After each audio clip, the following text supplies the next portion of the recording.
12e cause de mortalité par cancer chez la femme, le cancer du col de l'utérus vient en 4e position des cancers les plus fréquents chez cette population à travers le monde. Ce qu'on appelle cancer, c'est une boule qui, à partir de son point de départ en une partie de votre corps, va envoyer des ambassadeurs dans d'autres parties de votre corps. Et cette partie-là, c'est ce qu'on appelle le col de l'utérus. Et le cancer du col naît au dépend de cette partie-là. Mais le cancer ne naît pas en un seul jour. Il faut une durée d'évolution d'en moyenne 15 ans pour passer des lésions qui précèdent au cancer lui-même.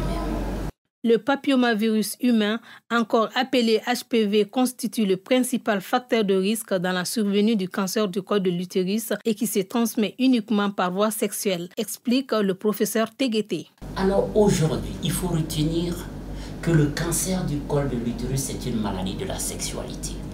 Parce que c'est un virus qui donne le cancer du col de l'utérus. C'est un petit virus qu'on appelle le virus du papillome humain, le papillomavirus.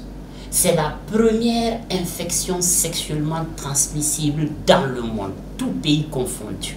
La probabilité pour qu'une femme puisse être infectée par ce virus-là au cours de sa vie, c'est d'environ 80% ou plus. C'est pourquoi, virtuellement, toutes les femmes sont à risque d'être infectées par le cancer du col, le virus qui donne le cancer. Et ce qu'on dit habituellement comme premier signe, toute femme sexuellement active qui, au décours d'une relation sexuelle, observe une perte de sang, ce que nous on appelle métrorragie post-coïtale, doit se dire qu'elle doit immédiatement consulter un professionnel qualifié qui doit lui dire c'est le cancer du col ou ce n'est pas le cancer du col. Parce que c'est une cause très fréquente, ce cancer-là, de saignement au décours du rapport sexuel. D'autres signes constituent des pertes anormales, ce que vous appelez pertes blanches, qui sont parfois comme du pu, parfois striées du sang, qui sentent mauvais. Et à un stade avancé, de la douleur peut s'ajouter à ces signes-là. Et comme on vous a dit à l'entame de mon propos, que le cancer peut envoyer des ambassadeurs dans d'autres parties du corps, lorsque ça envoie des ambassadeurs au niveau de la vessie, vous pouvez avoir toujours envie d'aller faire pipi, ou bien il y a du sang qui peut sortir avec les urines, et parfois vous allez avoir comme une dysenterie avec des selles qui sortent mêlées de sang parce que le cancer a envoyé des ambassadeurs au niveau de l'anus et du rectum, et bien sûr à d'autres parties, au niveau de chaque organe. En cas de représentation du cancer, on peut avoir des signes qui sont en rapport avec cet organe-là. Anomalie silencieuse évoluant sur une dizaine d'années en moyenne avant de devenir un cancer, cette tumeur est le plus souvent diagnostiquée à un stade tardif. J'ai toujours mal quand je parle de ce cancer-là. Mais malheureusement, dans nos pays, la plupart des femmes que nous allons voir avec un cancer, dans 7 à 8 cas sur 10, elles sont à un stade avancé. Et quand on dit qu'elles sont à un stade avancé, elles ne peuvent même pas bénéficier de toute la panoplie des mesures thérapeutiques que nous avons. En l'occurrence, la chirurgie n'est plus possible. C'est des traitements palliatifs qu'on utilise pour améliorer leur survie et prolonger légèrement. La prévention, qui passe notamment par le dépistage, reste un moyen essentiel pour inverser la tendance liée au décès occasionné par le cancer utérin, insiste le spécialiste. Celles chez qui le virus va persister longtemps au niveau de ce col, chez ces personnes-là, il y aura de petites anomalies qui vont naître ici. Ces petites anomalies ne sont pas le cancer.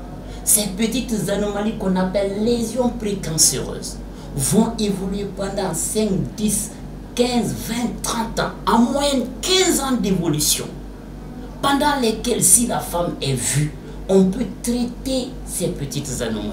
Et quand elle est suivie, elle ne pourra pas développer le cancer du col de l'utérus. C'est pour cela que la détection de ces lésions qui précèdent et leur prise en charge, qui constitue le dépistage du cancer du col de l'utérus, constitue une arme essentielle pour la prévention du cancer du col de l'utérus. Et c'est pourquoi l'appel que je lance, c'est d'adhérer à la prévention du cancer du col de l'utérus. Le ministère de la Santé et du Développement social et ses partenaires sont à pied d'œuvre pour réduire, voire éradiquer cette pathologie, notamment à travers le programme Week-end 70, grâce auquel beaucoup de femmes diagnostiquées tôt ont pu bénéficier d'une prise en charge. Pourquoi Week-end 70 ? Parce que chaque vendredi et samedi, on organise du dépistage gratuit avec comme objectif d'avoir une couverture d'au moins 70% de la cible. Parce que l'ambition de ce programme, c'est de couvrir tout le pays. Ce projet consiste à mettre en œuvre des équipes de dépistage du col de l'utérus au niveau de toute la pyramide sanitaire, à savoir au niveau des CESCOM. Et ce qui est important à dire, c'est que tous les week-ends, les centres de santé de référence, les équipes sont là et qui offrent gratuitement ces services de dépistage du cancer du col. Et on profite pour lancer un appel à la population pour qu'ils viennent massivement pour se faire dépister.